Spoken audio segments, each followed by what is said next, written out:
Hey, Shalom, Akim. It's Maya Allah here, the Surrogate of Yahawashi / Paradigms, and we will praise on the words of Yahawah, BAHASHAM, Yahawashi, BAHASHAM, Kahakadosh. Double honors to the apostles and elders of Greatmillstone taught this truth well. These are salutations unto the shepherds that feed the sheep and the heavenly Father Yahawah, which means he to be in the ancient Hebrew and only begotten Son, and the word ignorantly called Jesus Christ. The real name in the Hebrew is Yahawashi, which means he to deliver, or he delivers. Coming to deliver the predestined elect of the nation of Israel, which consists of 12 tribes, so-called Negroes, West Indians, and Haitians, Hispanic, Latinos, Native Seminole Indians, and those who descend from those 12 tribes and scattered in every nation in heaven, or even resemble that of another race or nation, not heavily melanated, or have their mixed complexions, or have a mixed complexion, mixed features, speak a different tongue, right? But their spirit and bloodline goes back to those 12.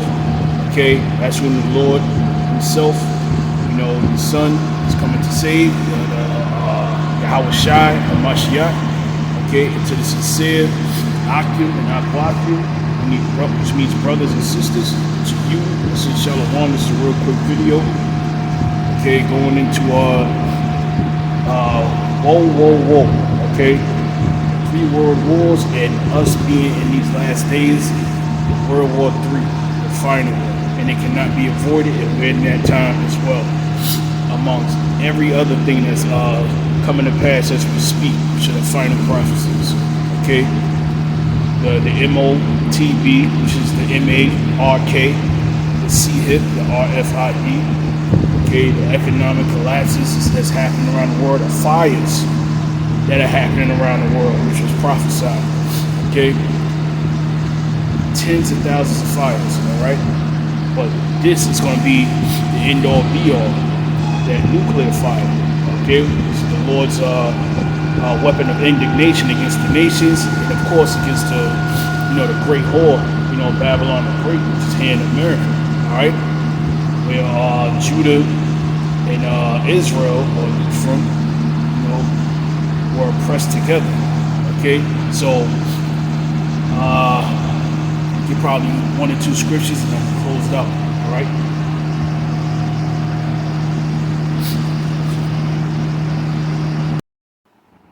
All right, we're closing in and fastly approaching, the time of the War of Armageddon, which would be World War III, okay? It's been said that you have 3 nations that produces a majority of the world's natural oil that is backed by the petrodollar, by the U.S. Federal Reserve note, okay, has decided to join the BRICS nations, okay. Well, so what does that mean for, the Federal Reserve as being the world reserve currency, okay? That would mean the destruction of the U.S. dollar, okay, globally, okay, and then they already have a date. They're saying it's January 1st. Now, if you know about geopolitics, when moves like that are made to destroy one's economy, especially concerning a superpower, okay, what happens next? World war, okay? And this is why you have the nations like the African nations that are coming against who? The West, mainly, and NATO, all right? Because if this happens, that means NATO collapses as well, mainly the EU nations. All right, and remember, you can't forget that Germany, which this guy Carson Tucker is going to mention in the video. I'm going to show you after, the precepts, is that they didn't forget what the U.S. did to that pipeline, that Nord Stream. All right, so. The beast later on, all right, it's gonna hate the whore completely. They already hate the whore now, beginning to hate the whore, which is Babylon the Great, aka America, to where even those that were confederate with them is gonna betray them, all right, and join unto the not necessarily the BRICS nations, but they're gonna be enemies to this place. When that's written in the prophecies, all right? That's the time limit. So They even now you know about artificial intelligence. You know, people have been asking, you know, certain questions about what the end of the world, or when, like for instance, World War III is going to happen. And remember, this artificial intelligence is programmed to receive certain information by what their programmers. Okay, and he got a little surprise for you. That's one of the two videos I'm going to show you as well. Okay, that this thing is fastly approaching. Okay, so we got what, 4 months until this thing is official. All right, and then I'm gonna show you the video of what I don't know if it was Siri or one of those programs, AI programs that actually gave a date. Okay, so I'm gonna get these precepts. All right, then I'm gonna close it out.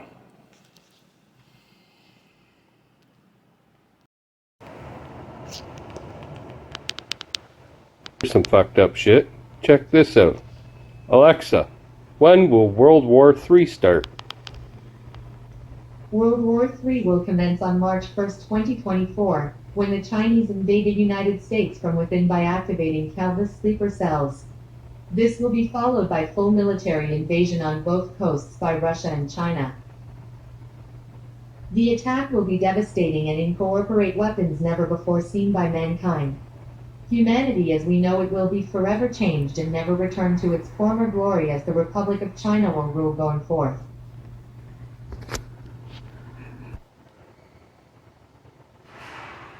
It's Isaiah 9:5. It says, "For every battle of the war is with confused noise, and garments rolled in blood. But this shall be with burning and fuel and fire." Psalms 37:20. It says, "But the wicked shall perish, and the enemies of the Lord, all caps, Yahawah, shall be as the fat of lambs." What do you do with the fat? You know, you burn it.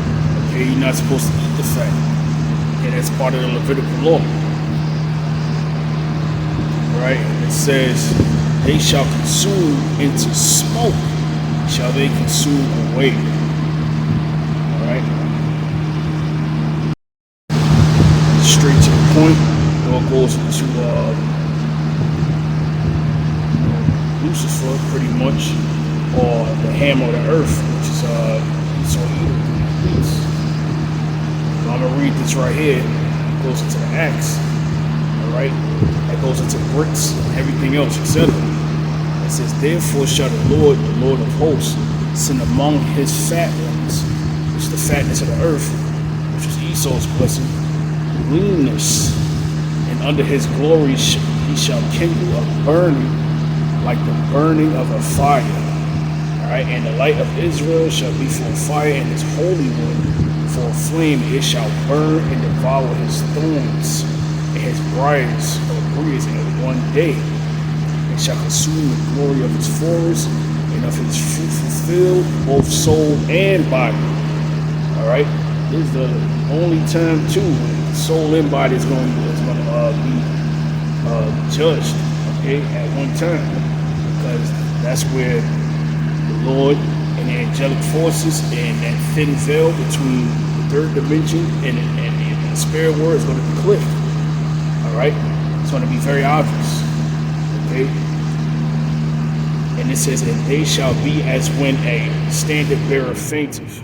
Okay, it's not talking about in hell, you know, some made up place, you know, how'd you call it? Christian fairy tale. Okay, it's going to be on the earth. You know, here's my view of it. I think the lies are unsustainable. Lying is always unsustainable. You're always found out in the end, whether in your lifetime or posthumously. But lies are always revealed by their nature. And these lies are so big and so obvious and so stupid that it's going to be very clear to the majority of voters before the election that the Biden administration has no idea what it's doing, that Joe Biden is not running the government, and that it's not working at all. And I think by that point we're going to have a real economic contraction. I think we're going to be in the teeth of a very tough recession, and that makes everything much more intense. And so if your goal is to maintain power, and if you think once you relinquish power, the problem with criminalizing politics is the people who do it imagine or know that it will be done to them. So once you start indicting your political opponents, you know that you have to win or else they're going to indict you if they win, right? Right. And so they can't lose. They will do anything to win. So how do they do that? They're not going to do COVID again. I know everyone on the right's afraid they're going to do COVID and mask mandate. They're not going to do that. They can't do that. If they've already been exposed, that won't work. There's going to be, no, what are they going to do? They're going to go to war with Russia. That's what they're going to do. There will be a hot war between the United States and Russia in the next year. And really?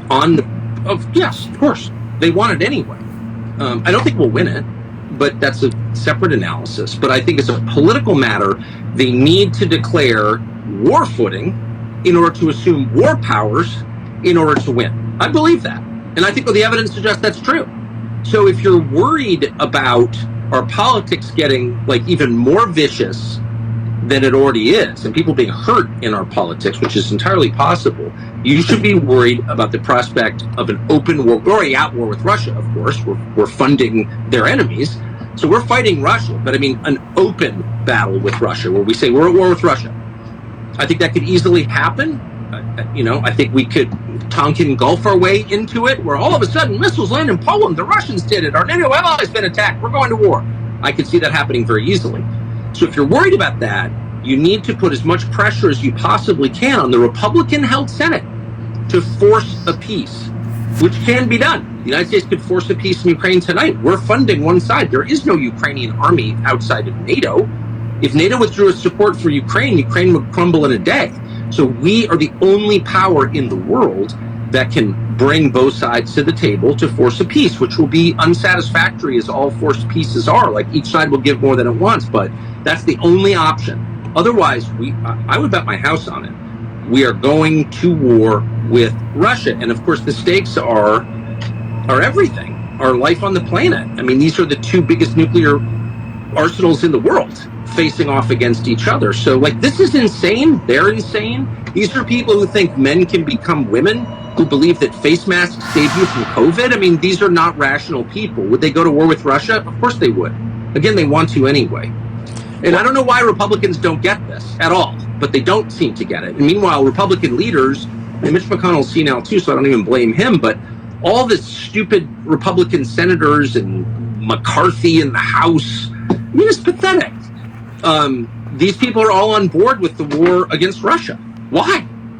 Well, I think it may even be scarier because you say they believe masks work or they believe men can become women and so on and so forth. I don't know that they believe that. I think it may be worse. I think they can say or do anything to hang on to power. Their view of Russia is very, and I can say this as someone who was, against the Soviets when it mattered, when they existed. But I'm maybe the only person in the United States who doesn't really have very strong feelings about Russia. I'm not that interested in Russia. I don't see it as our enemy or ally. I just don't have strong emotions about Russia. So I look at this and I see true hysteria. Like they've convinced themselves that our global enemy is Russia. And I really think they mean that. And certainly the Republicans mean it. The Nikki Haley, Mike Pence, the low IQ wing of the Republican Party, which is most of the Republican Party, is low IQ at the leadership level. They all think that and they mean it. And like someone needs to slap them awake. You're leading this country to its destruction. We've already lost control of the world. The American empire's in free fall right now. And we're going to lose the US dollar. And when that happens, we're going to have real poverty here, like Great Depression level poverty. And it comes from this war. And I don't understand why no one else can see this, but it's super obvious once you leave. You go spend a week in Europe and talk to smart people on both sides. Like, it doesn't matter what their politics are, and ask them, like, what effect do you think the war in Ukraine has had on American leadership in Europe?